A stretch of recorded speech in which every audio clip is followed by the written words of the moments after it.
will begin in 4 minutes time.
This program will begin in 2 minutes time.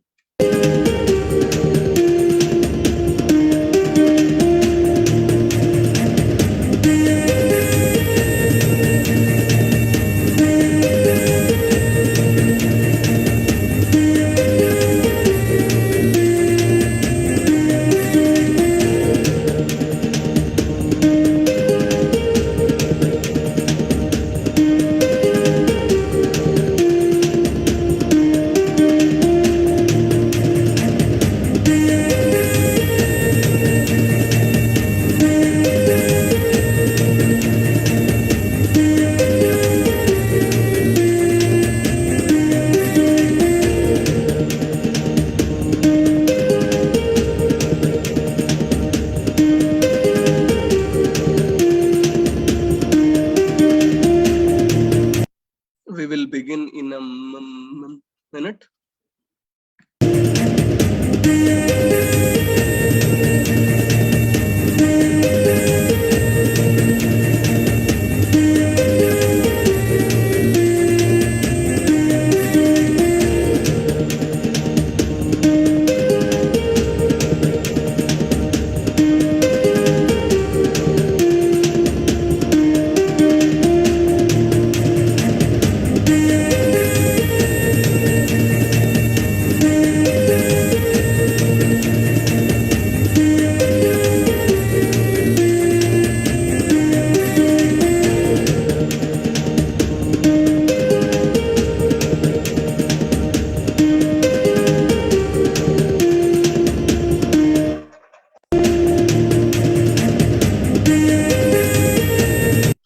And we are live now.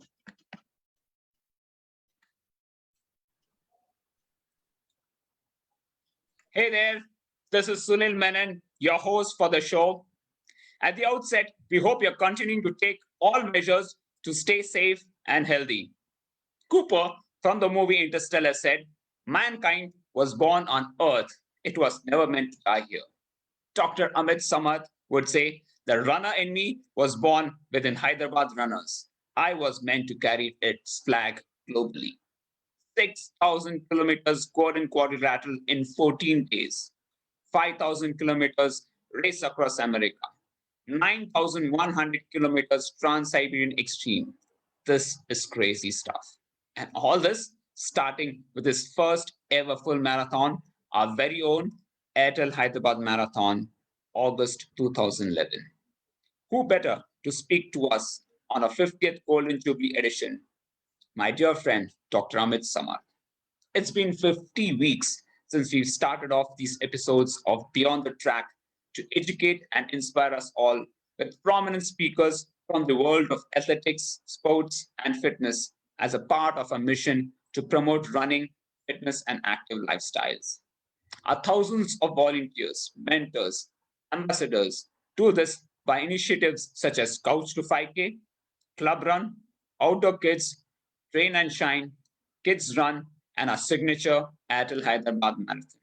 I invite you all to join us in celebrating our 50th Golden Jubilee edition in this invigorating episode as we get into conversation with Amit about planning training, and taking care of self while preparing for endurance events, as we endeavor to create a smooth learning experience for you all. Continue to post your comments, your questions in the comments section. Our moderator for today is friend and co-runner Chaitanya. Without further ado, I would like to invite him to introduce and welcome our speaker for today. Over to you, Chaitanya. Thank you so much, Sunil. Every runner, every athlete has a story behind the success he or she has achieved. Today's guest is no different. His journey from being a doctor, a corporate employee, bodybuilder, taekwondo black belt, a runner, cyclist, sports entrepreneur, ultra cyclist tells us a story of someone who says anything can be done if you can mind your mind. Welcome, Dr. Amit.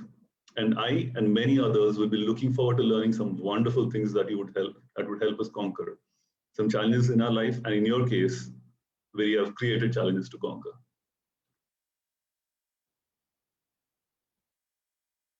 Dr. Amit.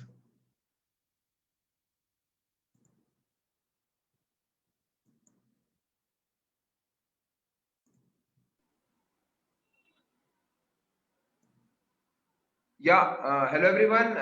Thank you, Sunil, and thank you, Chaitanya, for the introduction, and thank you to the entire community of Hyderabad runners and all the marathon and cyclists who are following this particular Facebook live session.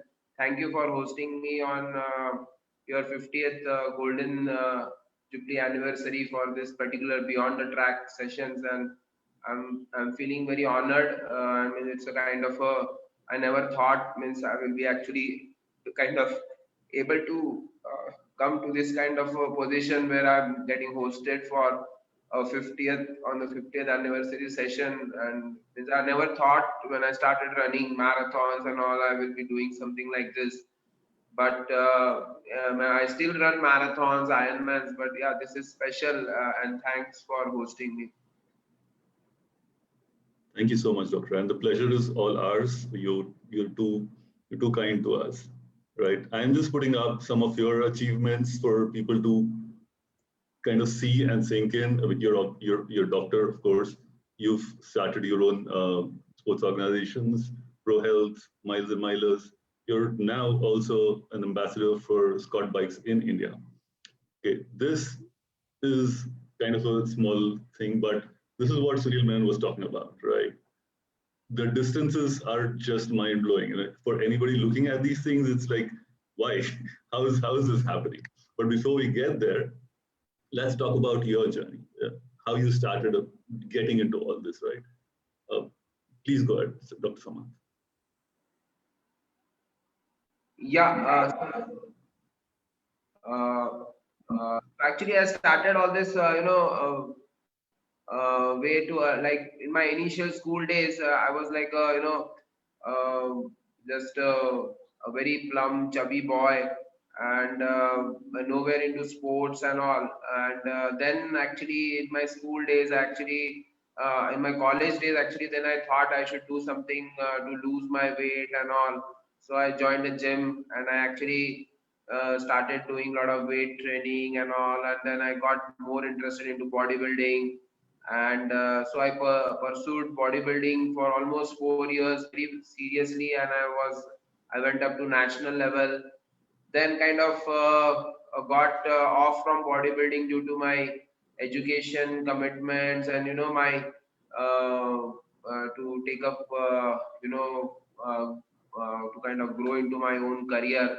So I had to leave Nagpur, and then I was in Hyderabad. That's where actually I started doing taekwondo, and I trained with Malik sir in Hyderabad, and that's where actually I started a little bit of running, like 5Ks, 10Ks, and then I started more serious running with Hyderabad runners.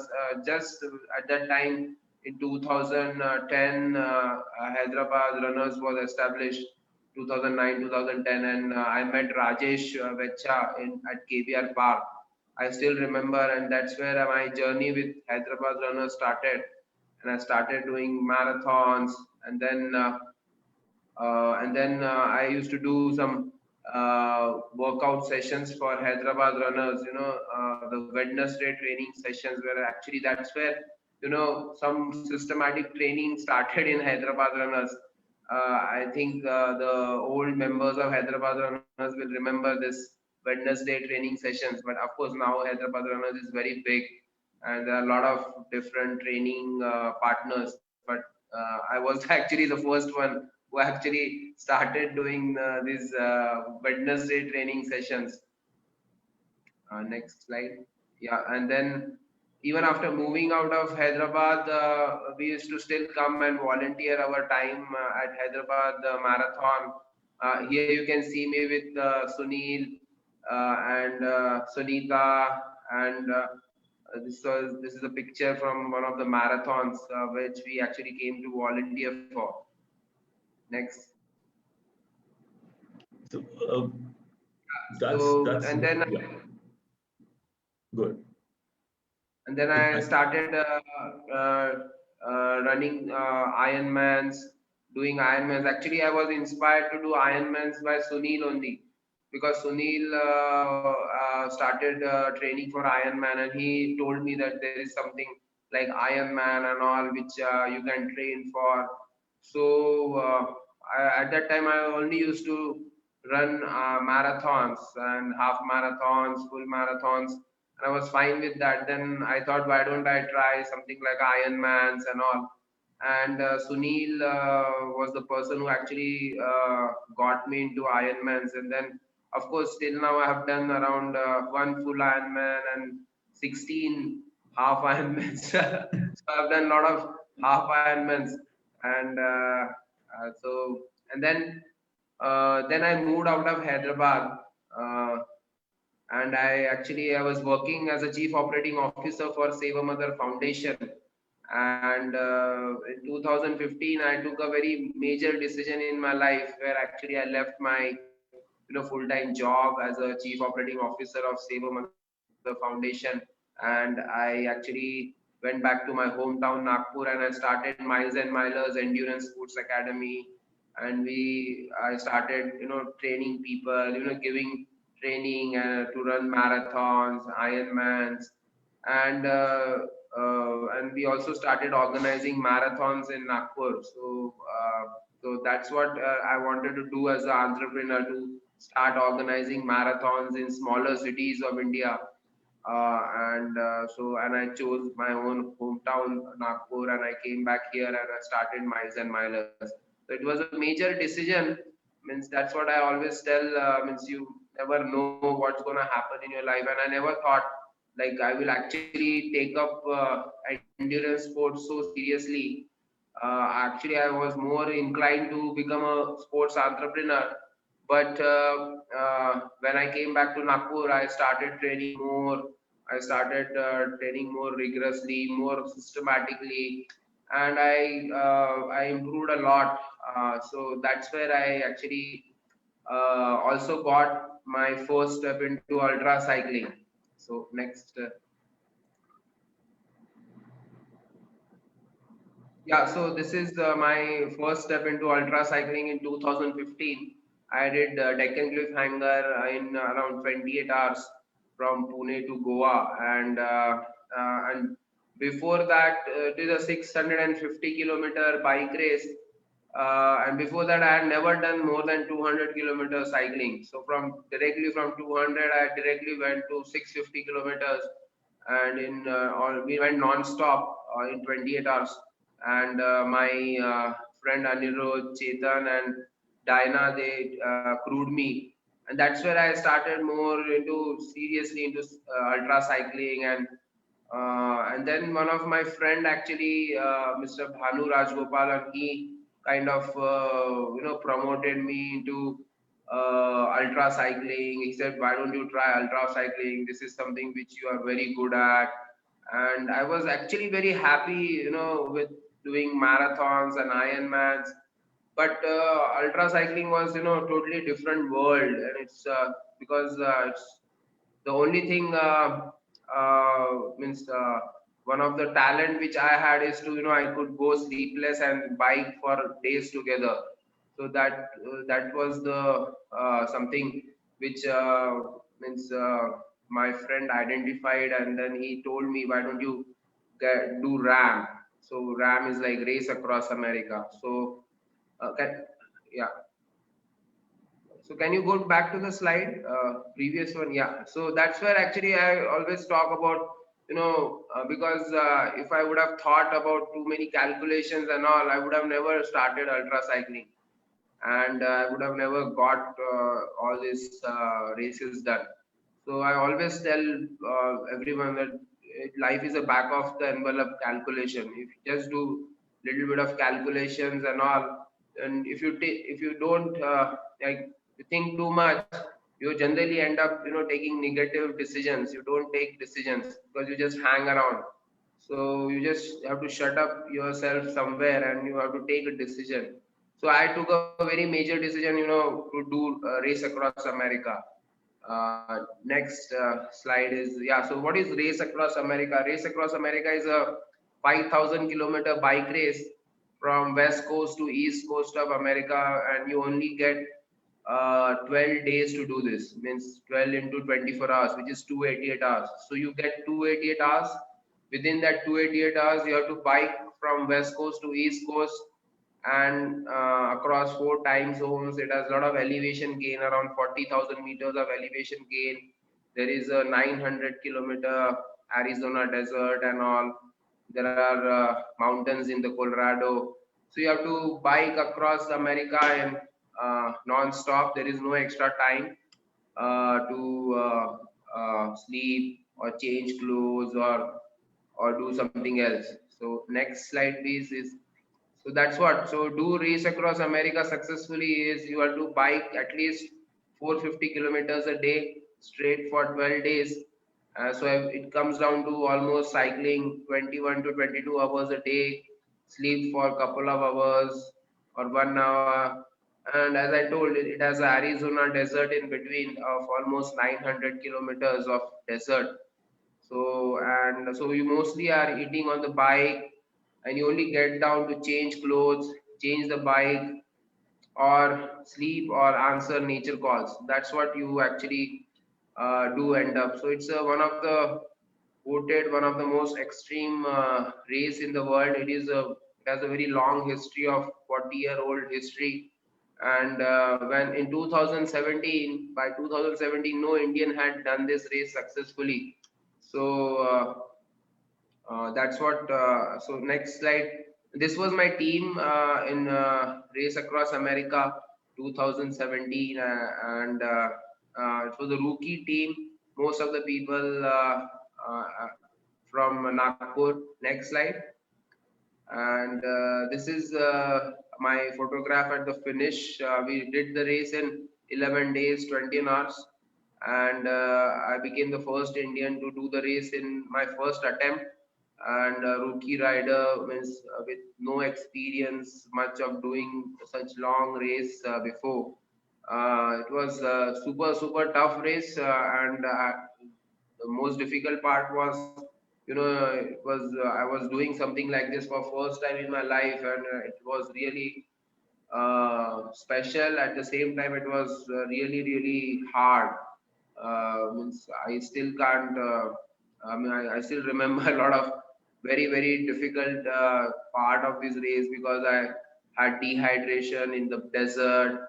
I had problems because of the dehydration. I drank a lot of cold water. I was, then due to cold water, I got sore throat, fever. I was on antibiotics for 3 days, and I was still biking more than 450 kilometers a day. So that was the major challenge in this Race Across America. And apart from that, we were in a different country, a different terrain, a different weather conditions. So it was super tough. Next. Yeah. So after that, I did something called as Red Bull Trans-Siberian Extreme in 2018, which is a 9,100-kilometer bike race from Moscow to Vladivostok. So that blue dot is the Moscow and the red dot is Vladivostok, and the distance in between is 9,100. So it's divided into 15 stages, this whole race, and it's a ultra cycling stage race, and for every stage there is a cutoff time. So you go from across. Next slide.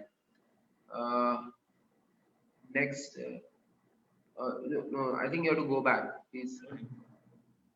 There is a slide. Yeah. So from so this whole race goes above Kazakhstan, Mongolia, China border, and you end up in Vladivostok. It goes across 7 time zones and 4 climatic zones, uh, and it's one of the longest available, I think, endurance event across all disciplines on the planet.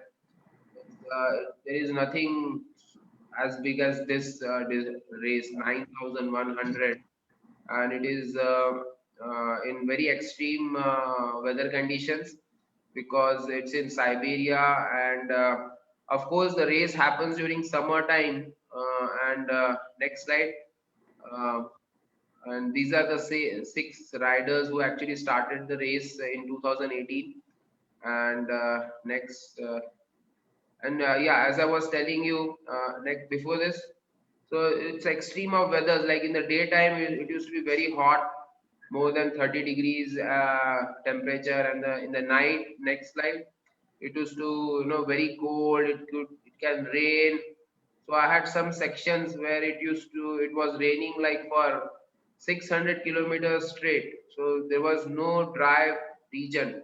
It was all raining for like almost 1.5 day, and one of the most I think difficult sections I've ever done in my life. Riding in rain in Siberia in that cold water means I think is one of the most difficult thing. And the Siberian terrain is very typical.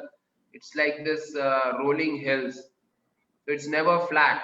So this entire Siberia is all rolling, all either small hills or big hills. It's always rolling. So you are either climbing or you are, I think, going down. So it's very special this race, and I actually after doing the race, I became the first Asian cyclist, first Indian, first Asian. Nobody has done this race from Asia successfully till now, and there are only few bunch of riders, 7 or 8 riders means across the world who have done this race successfully. So that's about this Trans-Siberian Extreme. It's really extreme. And in next, and in just in this particular lockdown, I did something which I did a non-stop 48-hour ride from my home, and we streamed it live on Facebook, and uh, we did fundraising around it. So and the entire we collected around 2 lakh rupees of fund by doing 48 hours of non-stop indoor cycling on a smart trainer, and we gave the all the fund to Nagpur Police Department. And actually, this event sparked my entire thought. That I should do something in India. Means I've done ultra cycling in US, I've done in Russia, I've done some small races in India like Deccan Cliffhanger and Shivalik Signature, but nothing big in India. So that's where next slide. We came up with Ride Across India. So Ride Across. Dr. Amit, before just a small interruption to that, I'd like to tell our viewers or runners or all the athletes who are watching that you're currently raising funds for Biradari Prakalp, right, who support young tribal athletes. Yes. And we will be posting the link to that in the comment section. So if you're interested, please go ahead and support the cause Dr. Amit Samarth is helping with. Okay. Sorry, Amit, Dr. Amit. Go ahead. Yeah, so one of the best part about Ride Across India is means it was entirely conceptualized in this whole Corona epidemic, and so that's what I always tell. Means you can be locked down, but your spirit can never be locked down.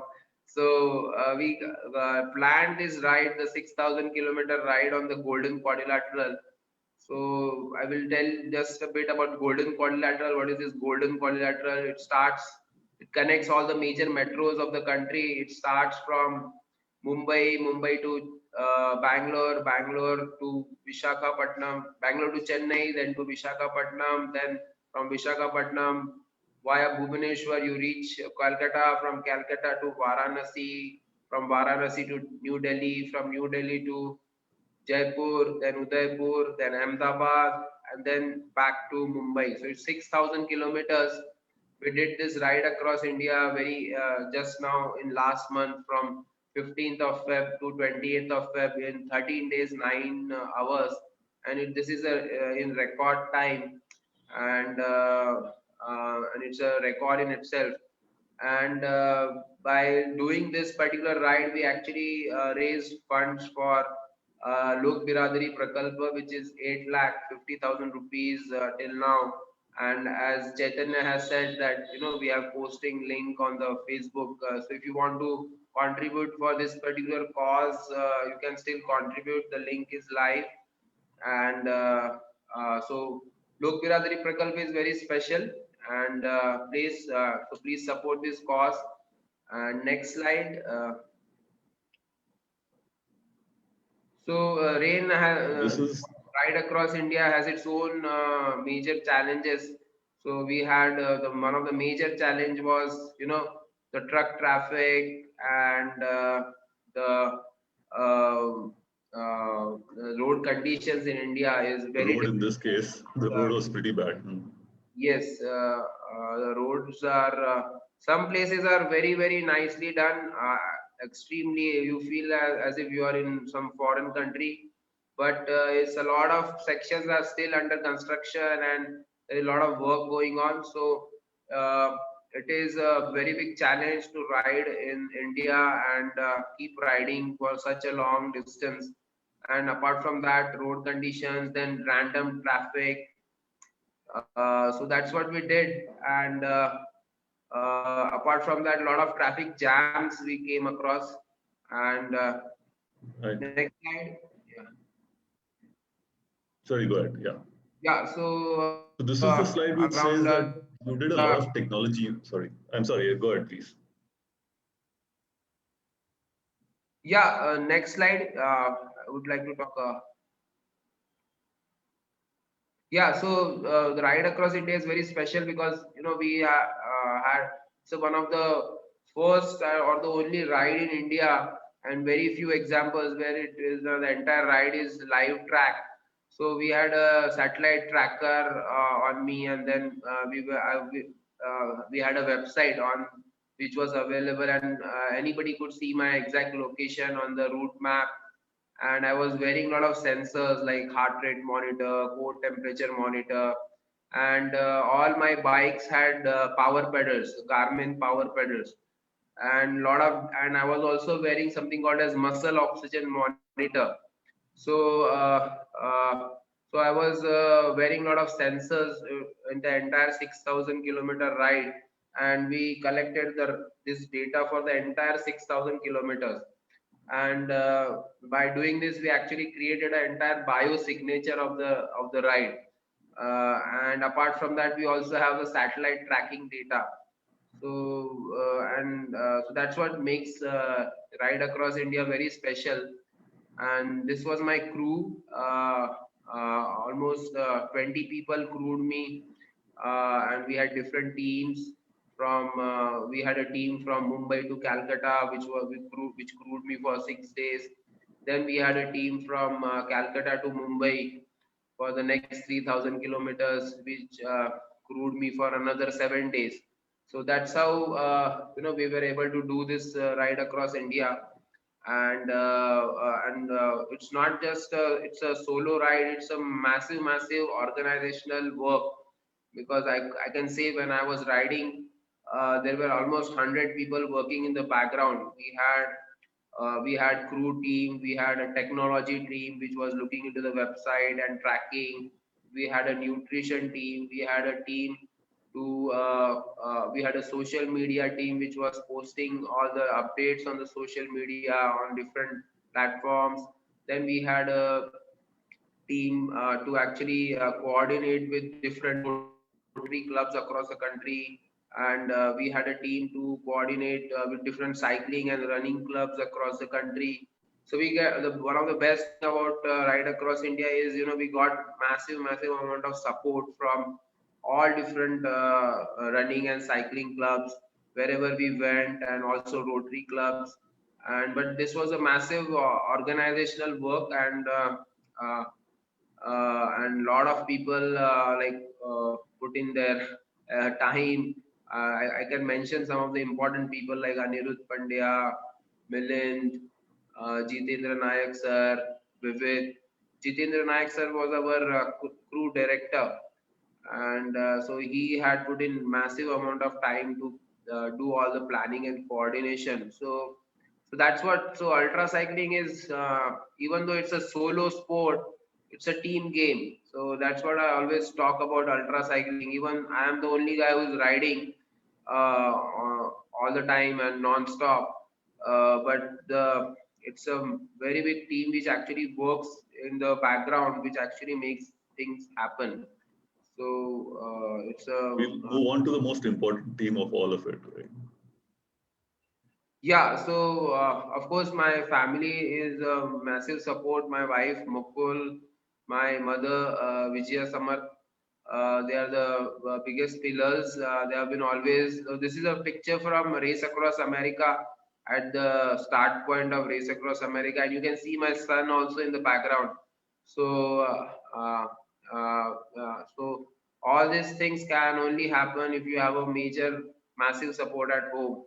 And here you can see us, after the uh, in the left photograph, this is a Nayak family, Mr. Jitendra Nayak and Renuka Nayak. They have major contribution in every each of my ultra cycling race, because they are the people who have crewed me in all the three major events. Wow. So they have massive contribution to each of my successes. Next slide. Yeah, so Dr. Samarth, just going through all this is so, in the sense, it's a dis, little fear, like you just feel afraid कि इतना distance आपने कर दिया. And of course, it comes back to the question is, why do you do it, or how do you do it? Like, where do you get all this energy or strength from, right? And कहाँ से आता है? Actually, Race Across America, I would say, was Bhanu sir's dream. My friend Bhanu sir, he was the person who actually dreamed it for me. So he said, you have to do this because you can do this. So I did Race Across America for Bhanu sir. And for, of course, for everyone who supported later on. And then something like Trans-Siberian Extreme and Ride Across India are all my brainchilds, because then I came to know about Trans-Siberian Extreme, and I thought, why don't I try this? Because this is something doable. And I collected a lot of information on Trans-Siberian Extreme, and then I did the race in 2018 successfully. And Ride Across India is very special because we only created this challenge, and we only created technology, we only created a record out of it. And it is very special for me. And why I do this, I think कुछ नहीं, कीड़ा है बस करना है. And I think it's just one of my friends says that I get a condition called as riskopenia, and as soon as I get that riskopenia thing, I start planning something like this. And because now I'm more habituated to risk taking races and all, because each of these races is a very high risk race, because anything can happen on the road, especially in India. Ride Across India is very because I was actually, when I started the race, I was also praying that I should come back home in single piece, because you don't know what can happen on in Indian traffic and on Indian highways. So I was very happy to This be is back. also during the lockdown, right? Yeah. That was another risk you were taking. Yes. Not, I don't think it was complete lockdown, but आज कब lockdown होगा type of situation. You don't want to get stranded like 1,000 kilometers away from your house and like say, okay, घर नहीं जा पाओगे. Yeah, actually, we did ride across India at a very right time, because just after ride across India, a lot of the epidemic, a lot of the cases have shot up suddenly, and Nagpur was again in lockdown for a few days, and other places. So, means I think we are very lucky that we were able to pull ride across India at a very important time. Yeah. So. One question on the whole thing, right? Like, see, you started from a marathon, which is 42 kilometers. Then you decided, I'm going to do Ironman, which is something else. Then you said, Acha, next is ultra cycling. So you've decided 6,000 kilometers or ram kiya. Fir bola, acha, ye theek nahi hai, fir now 9,000 kilometers. Most likely there is nobody created longer than that. So I'm assuming you're going to create something.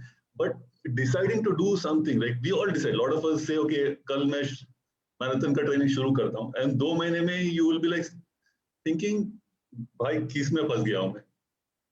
Right? And how do you handle that thought process, right? It's not easy to go over that. Yeah, actually, maybe I think I'm meant for something like this. So now I actually believe that I can do a lot more. Means when I started running marathons and all, I never used to believe that that I have means something special. But ultra cycling actually made me believe that I have some special thing and special talent. So, and ultra cycling is something I do very well, and you can't do this all the time. You can marathon, you can run a marathon and you will be back home in 3-4 hours, and you will be happy. But ultra cycling is it takes long to train for ultra cycling, this kind of a event, and then it also takes long to execute, because it's a 12 days, 13 days, 25 days on the road. So I think it's just the expansion of mind, and once you taste success, then you actually start believing in your own self, and then you want to do the more harder stuff. Then you again, once you do the more harder stuff, then you want to do another more harder stuff. So I think I'm totally a endurance athlete.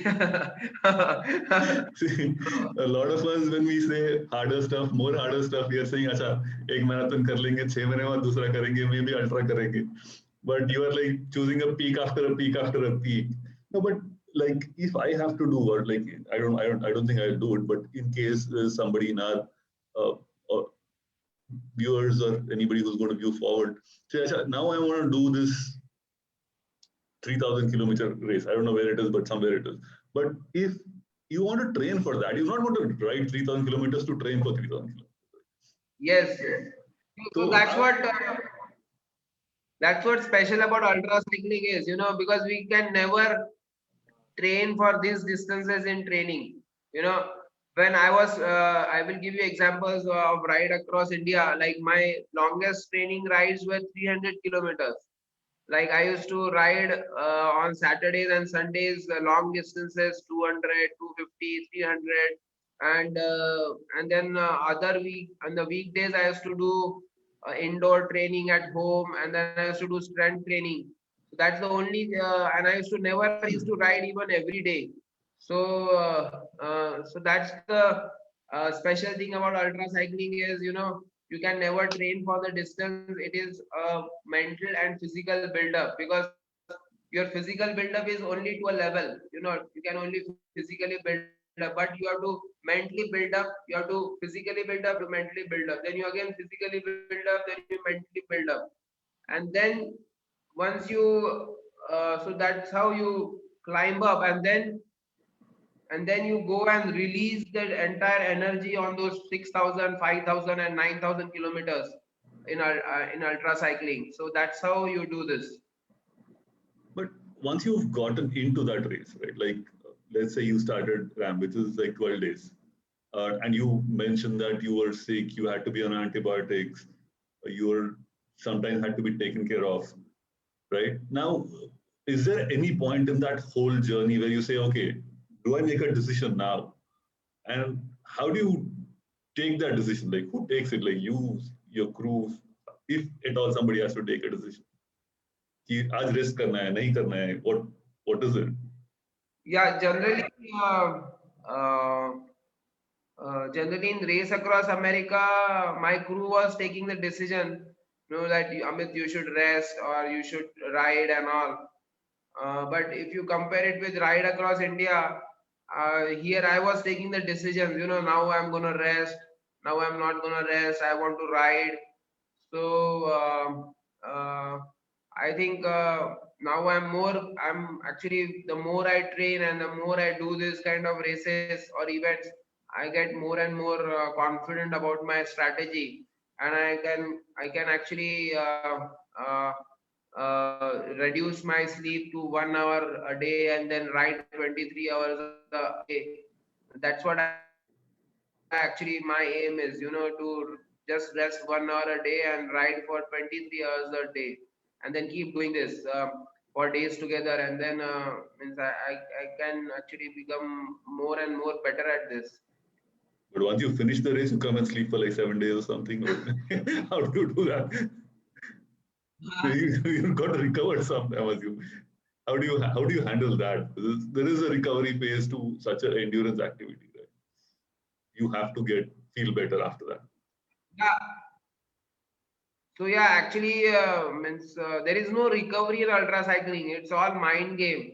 First 2 3 days, your body will be, fine. Your body, you will not feel the you're doing.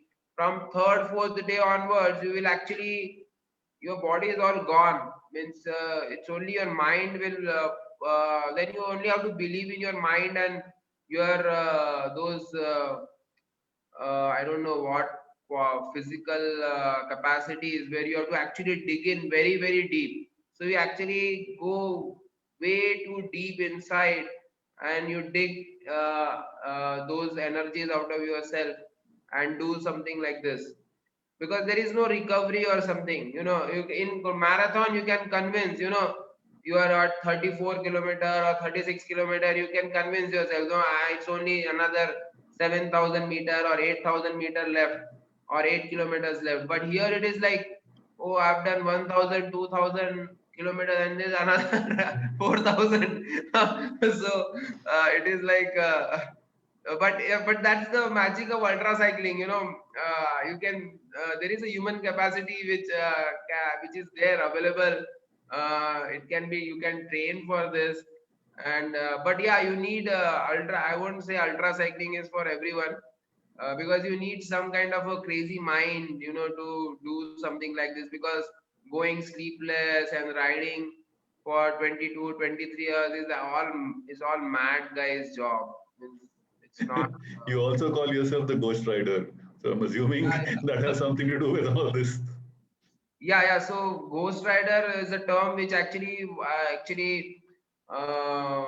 coined for myself when I was doing Trans-Siberian Extreme. Because in Trans-Siberian Extreme we had very, very long stretches of jungle, for 300, 400 kilometers. There used to be only Siberian jungle and nothing else. There is no population, there is no village, no city. And I used to think that only this is like ghost place, only ghosts can do all this kind of a riding and all. And I could only convince myself only that, this is a ghost job, and just be think like that, be like that.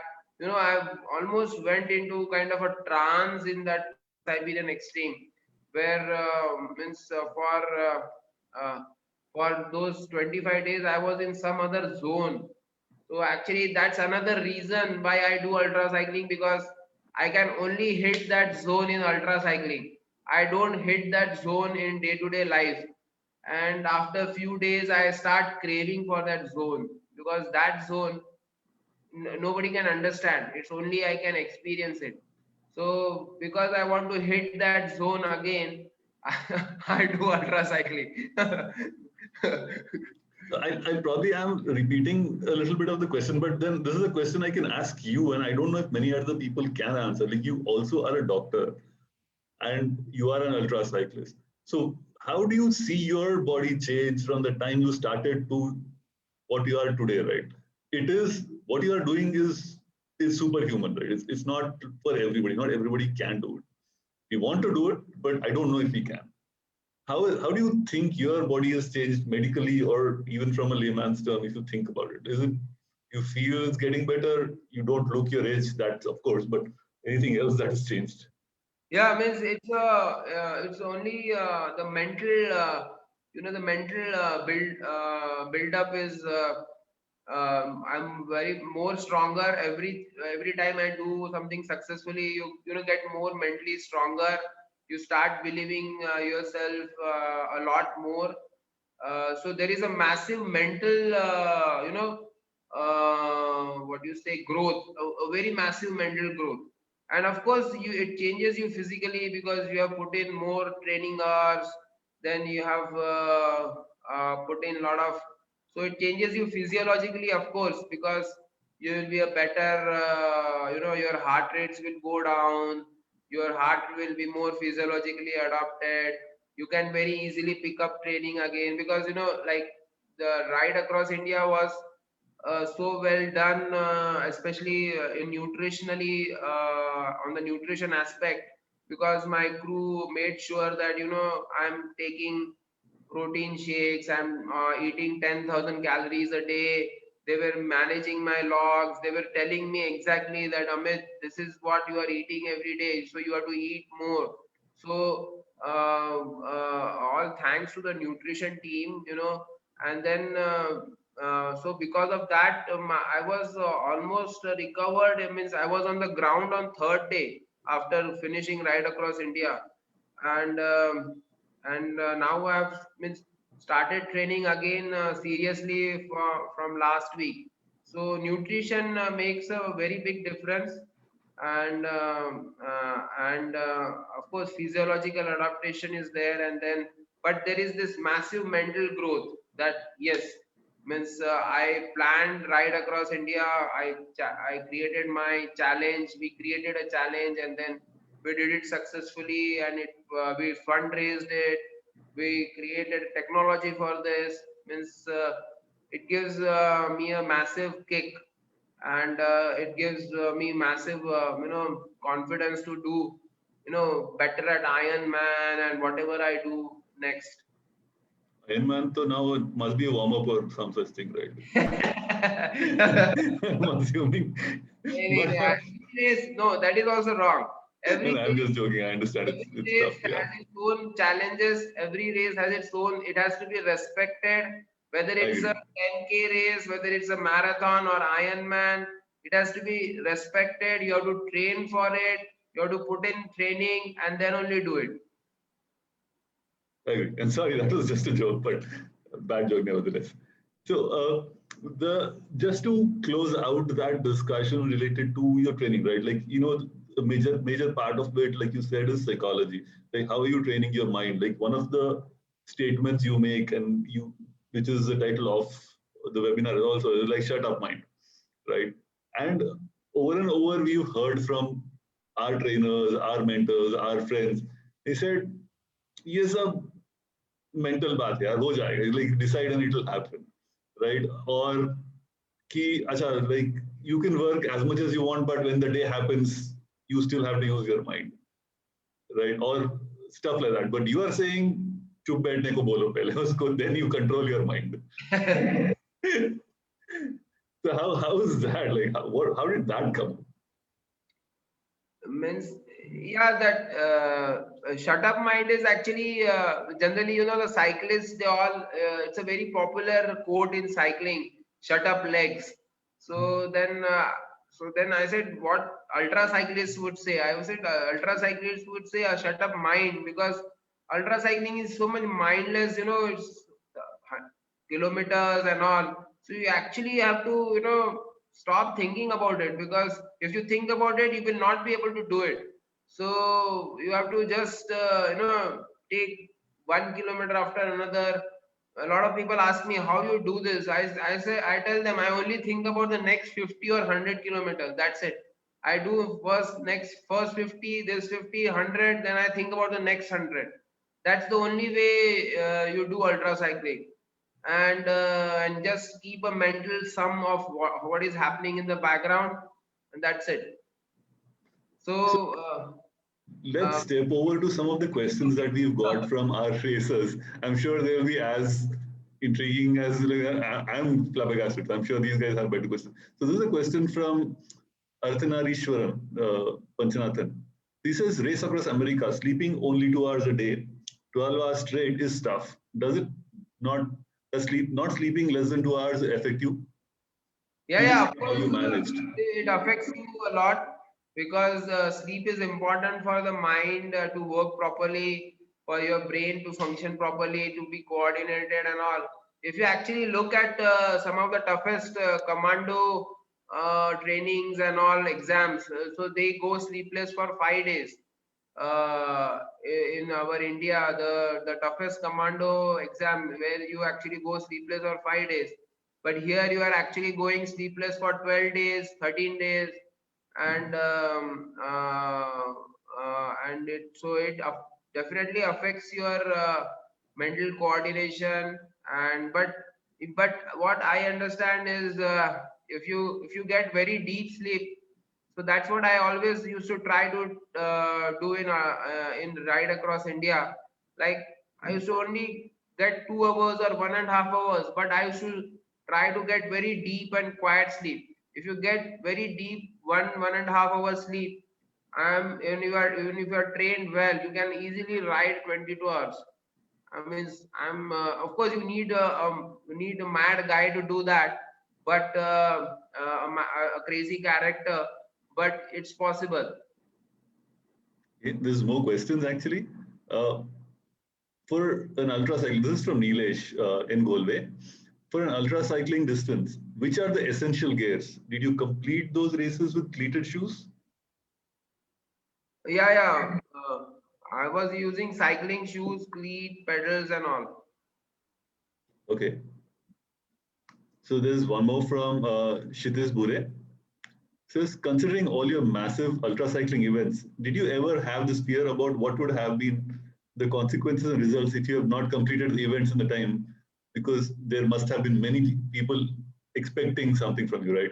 So how do you overcome this fear? Ki, acha, nahi kiya to kya hoga? Yeah. Actually, as I told, when I'm doing ultra cycling and all, these in and these kind of events, I'm not the only one who is involved. There is a massive team which is working. There is a crew, and as I told, in Ride Across India, at least 100 people were working and doing multiple different things. So yeah, so when you're doing something like this, then it becomes your responsibility towards them to give them a story, a success story, because each one who is involved in this whole project needs some has a means has its own story out of this, because this is a very big story. The Ride Across India or RAM or Trans Siberian is a very big story. Then every person who is involved in that particular small work has its own story about that project. So you have to so you have a major responsibility to ride for them, because as I told, first 2 3 days you will be fine, and then your body is all gone. Then you have to ride for all these people, and because it's a responsibility, your own responsibility, to give them a success story. And that's what makes you so when you ride for others with a purpose, or you ride for fundraising or something like that, it gives you more energy, a bigger purpose than your own self, and that's how you do this. Awesome. So there's one more question, and I'm sure this is going to be a tough one, and we'll probably have answered this. This is from Thundapalli Srinivas. He says you've done running and now you're doing a lot more riding. Says which one has been more challenging, running or riding? I think both are equally challenging. Running marathons is itself is a challenging in itself. I mean, I still want to run marathons. I want to, do all the marathon majors at least once in my life. So, and I want to do a Boston qualifier. I also want to do that, and I'm like 9 minutes away from Boston qualifier. So, I want to do that, and I think both are equally challenging.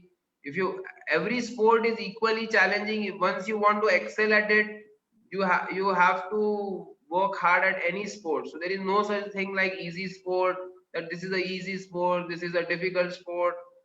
I would rate Ironman as a more difficult sport because you have to master three different disciplines. Swimming, cycling, running, all three. And to do fast Ironmans is not easy. Means it's not a joke. So I think every sport has its own difficulties and its own challenges, and that's why every race has to be respected, trained for. Because I'm being a coach, that's why I tell everyone that don't sign up haphazardly for every event just because your friends are going there. So first think about what are your priorities, where how much training you can put in, what is your job, how much hours you have to spend on job, how many hours you will be able to spend on training, also on recovery, then and your how much, like, your family would also have expectations that you should spend time with them. So thinking on all these factors, you should sign up for races, and not just because everybody is going, I should also sign up. Of course. So one more question from Nagesh and Srinivas. And I think you spoke about it a little bit, but I think this question is a little different in terms of how you prepare in terms of how your food, right? Like he says, how important is the food plays of a role food plays in your events. More importantly, what are the precautions you take before you start any major event in terms of food? uh, of course, nutrition is very important when you are training, when you are building up, and in the event itself, because you can't be drinking energy drink and all and doing ride across India, because you need to put in 10,000 calories. So I was eating every 15 minutes on the bike. My crew used to we used to have a beeper system in the car, and they used to it used to beep every 10 to 12 minutes, and they used to come and feed me. Okay, now eat sandwich. Okay, now eat boiled potato. Okay, now eat khichdi, little bit of khichdi. Okay, now eat fruits. Okay, now eat gulab jamun. So so that's how we used to try to put in 10,000 calories. And that is why I was able to ride day after day the same distances or more distances. So because otherwise, how you will fuel yourself? It's just not possible. Because there is no fuel in your muscles, they will not work for you. So very important, nutrition and protein intake is extremely important. And nowadays protein intake and vitamin D is also another important parameter which everybody should look into. And you should always get a health checkup done every 6 months, which will help you to fine tune your nutrition and all. So again, people are just, I think, they're too inspired. They just need to know everything now. So there are a lot more questions, and I'm going to ask you all of them. So one question from Nagaraja Kaumudi is, at what age did you start this journey? I'm sure you already covered it. I think it was, but you should please answer. Yeah. So another, I didn't cycle. I used to do a little bit of cycling in school days and all. But actually, serious cycling I started in Hyderabad only. when I started running marathons. I bought my first road bike in Hyderabad. I remember, and I started a little bit of 50-60 kilometer cycling because I wanted to do half Ironmans. So and that is where, so it's my cycling life is just around 10 years. So and super serious cycling, I would say from 2015 onwards, more into ultra cycling I got from 2015 onwards. And so I'm just 5 year old, 5 to 6 year old in ultra cycling. Means, I think I can have, have another 10 years in ultra cycling. You might have a lot more. You don't look 40 at the moment. So, but anyway, we'll ask more questions. So there's one question from Rohan Singhai. I'm not sure if the name is correct, but what advice would you give in regards to maintaining a balance between your training for your mind and performance execution? Training the mind, as I said, it's a lot of visualization. Visualization is very important to become a better athlete, to become to actually execute your race, whatever race it might be, marathon, Ironman, or any ultra cycling. So visualization is a very important part, and you means I do a lot of daydreaming myself. You know that I'm becoming a very good athlete. I'm doing this, I'm doing that, I'm means I will do maybe RAM again after 2-3 years. I do this daydreaming every day, and that daydreaming will actually determine your efforts towards your goal. So very important a part of means your training is visualization, and visualizing yourself as a better athlete. Okay, so I think the questions are not ending, but we cannot continue like that. So I will ask two more questions, and we'll encourage our viewers to continue ask your questions in the comments, and we'll try to get those answers for you offline. We'll send them back on to you. But the next question is from Murli. He says cycling events are more prone to accidents, which is most likely true. What do you suggest for this to be safer? What do you think people should do to be safer while riding? I think yeah, in India the road conditions are little different. The traffic, our traffic behavior in India is very haphazard. That is why in India cycling is difficult. But I think in other countries it's not such a big problem. And so I think the most important thing which we should do is, you know, making our children take up cycling, because now a lot of children don't know how to do cycling also, because they are all the time going in bus, school bus, coming back in school bus. So nowadays I also come across people who don't know cycling, means they directly learn car or motorcycling, means it's amazing. So very important for each of one of us to make sure that our kids learn cycling, they do cycling, and we use cycle in our day-to-day activities. Once we start doing that, we automatically develop discipline, because when we drive, then we automatically give respect to a cyclist, we automatically will give respect to a runner, we will know their problems. So it's very important that the only way we can do this is developing that culture of giving respect to a pedestrian and a cyclist on road, and that will happen over a period of time. It will not happen so soon. It will might take 10-15 years in India. So one question is from Raghu, and he's asking, can you tell us what events in the future are you trying to represent India for? Are there any scheduled in your mind? I'm sure with the COVID it's a little confusing or difficult, but maybe if you have some, let us know. Even if it's running events, not just Right now I'm again training for Ironmans, and then maybe so we are also planning the next version of Ride Across India. and we'll very soon come up with the next version. We will be doing this in November 2022. So we are planning for that thing, and then now as we have figured out the technology and all parts, so we would like to have other participants also come and do this, because now we have technology tracking everything, so we can make this available, platform available for all the other cycling and ultra cycling community to come and do this and grow cycling in India.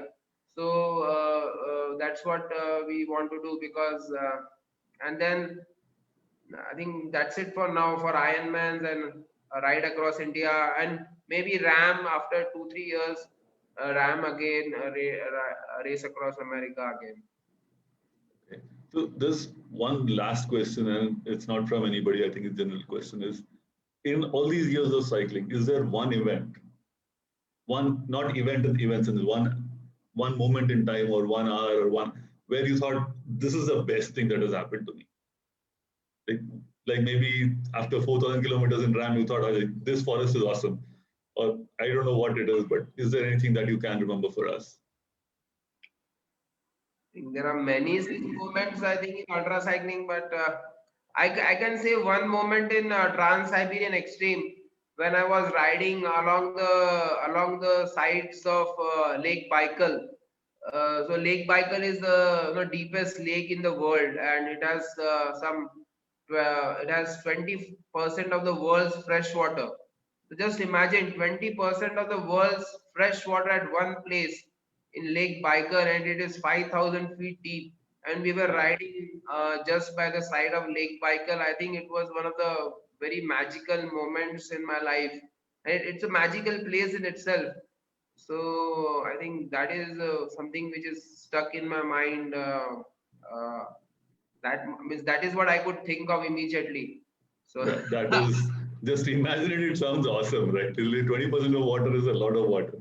yeah, just imagine 20% of the world's fresh water in one place in Lake Baikal. And Awesome.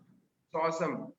So I think we are running out of time, and I want to close this thing, but I want to close it with not my words, but the words from Neelima, right? And I'm sure everybody's thinking what she's saying. I'm reading out whatever she said, right? I'm not paraphrasing it. Oh my God. Oh my God. How is it possible? How did he do it? This was my thought, not just for the first time, but every other time I heard or thought about your Trans-Siberian. As endurance athletes, when we see someone race a longer distance or clock a faster time, we are in awe of them, but that slowly sinks in and we start believing that it's possible. But 2 years after your Trans-Siberian, the feat is still sinking in and hard to believe. Totally in awe of you. I'm sure a lot of us are thinking the same. Thank you so much, Doctor. It was really awesome. Like she said, awe-inspiring. Hopefully, a lot of us will be able to try it, and hopefully finish it. Right? I want to, yeah.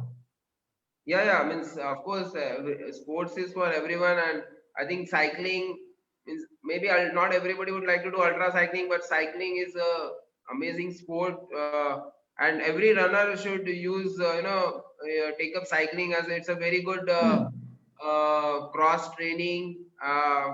Means I would bet for it that you don't have to log in too many running miles if you start cycling. Means that's how I always train. I do mixed training, and you can still run your 3 hour full marathons or whatever your targets are. I totally believe that there is no need to put in so many running miles to achieve your goal. I think you can very easily match up with smart training, and so cycling is for everyone. Thank you so much, Doctor. I'd like to now call Sunil Menon to give a vote of thanks. Uh, please come, Sunil, welcome. Thank you, Chaitanya, for facilitating today's webinar. I don't think I can tell about a few takeaways. There are a lot of takeaways from this session, but I've just put on around 6 to 7 points here. The first one is, if you want to do it, just shut your mind and do it. I think that's one takeaway that I would personally take it. You can be locked down, but your spirit can never be locked down. And I think that has a very deep meaning. It is so much of us have we have built a boundary wall, and we think that this is not possible. But we've also locked ourselves up in certain belief systems, and it's time that we break out and free ourselves from this belief system. The third point is ultra cycling is a team game. You need to have a highly motivated and skilled team members who can really help you achieve the success. That's one thing I learned. You need to have a very good core team who can take care of your nutrition, take care of all other needs, so that you can do the job. And your job is only to pedal. And I think there's a great team that Amit has behind him that does all the hard work. I would just like to talk here because I started everything in Hyderabad, but Nagpur is such an amazing community. I would like to thank everybody in Nagpur and wherever. But Nagpur has given me so much of love and so much of massive support. It's really amazing. Whenever I think did I did a right thing coming back here, I did the best thing in my life. I left my job, I came back to Nagpur, and Nagpur has like opened all the love gates for me. So it's amazing. Yeah, I mean, that's a very valid point. And the fourth point is you can never train for these distances. It's basically a physical and mental game. So you can only train yourself physically to a certain extent, but most of it is a mental game here. The other point is breaking your race into smaller milestones is important to get going. So do not think about 9,100 kilometers. You just think about the next 50, the next 100, and you just keep going there. Fundraising motivates you to push yourself for a good cause. So if at all you are getting into ultra cycling, try to have a fundraising behind it, because that will really help you, motivate you to do a better job of it. And it's a great deed that you're doing when you do ultra cycling. And the seventh point, which I actually wanted to mention here, is ultra cycling is like an eating competition. You need to get in at least 10,000 calories of clean fuel. So if you really like to eat, get into ultra cycling.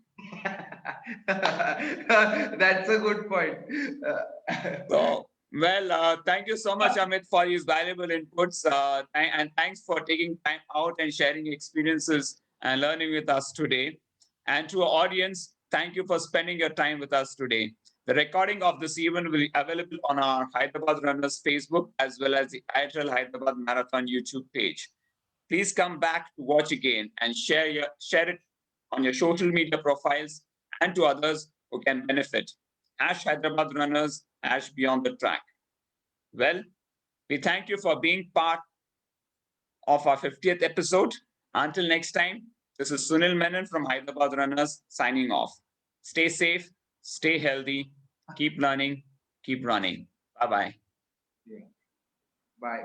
Bye.